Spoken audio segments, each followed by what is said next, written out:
Le comédien Paul Berval est décédé aujourd'hui à l'âge de 80 ans. Tant au théâtre qu'au cinéma et à la télévision, Paul Berval aura fait rire les Québécois pendant 55 ans. Mais il savait aussi chanter et être sérieux. Maryse Gagnon. Il a été sans contredit un des phares de l'humour québécois. Mangez le premier Jésus hostie.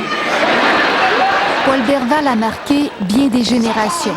Pendant 6 ans, il a prêté sa voix au célèbre Fred Caillou des Pierres à feu, pendant que Claude Michaud, lui, prêtait la sienne à Arthur Laroche. Des moments inoubliables. C'était un feu roulant, il n'arrêtait pas, il y a une pirouette par-dessus un gag. Alors, il allégeait beaucoup, évidemment, la période de travail. Et bon, ça ne pouvait pas rester sérieux quand Paul était en studio. J'ai une nouvelle à vous annoncer. Paul Berval a aussi enflammé l'imaginaire des tout-petits avec son rôle d'Alakazou dans Passe-Partout. Je ne viendrai plus dans la télévision. Excellent chanteur d'opérette, brillant comédien, il a tourné dans plusieurs films et téléséries. Il s'est bien sûr illustré au théâtre.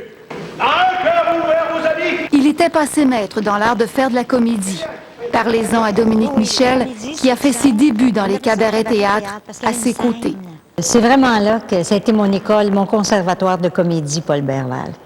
Dans quel sens? Dans le sens qu'il vous en a appris beaucoup? Bien, à le regarder travailler, ça avait l'air tellement facile. Il avait une facilité. Et c'est là qu'on se rend compte que la comédie, c'est pas facile, mais il faut que ça ait l'air facile. Il y a 2 ans, Paul Berval célébrait avec fierté ses 55 ans de métier. Une carrière bien remplie, un bon vivant. Voilà l'image que plusieurs retiendront de lui. Maryse Gagnon, TVA, Montréal.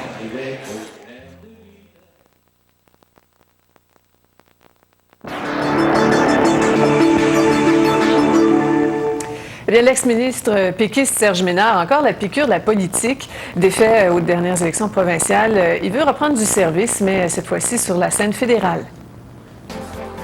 Serge Ménard devrait annoncer demain qu'il souhaite être candidat pour le Bloc québécois dans la nouvelle circonscription Marc-Aurèle-Fortin à Laval. Elle comprendra l'actuel Laval-Centre, en plus des municipalités de Rosemère, Bois-des-Filions, Sainte-Thérèse et Lorraine.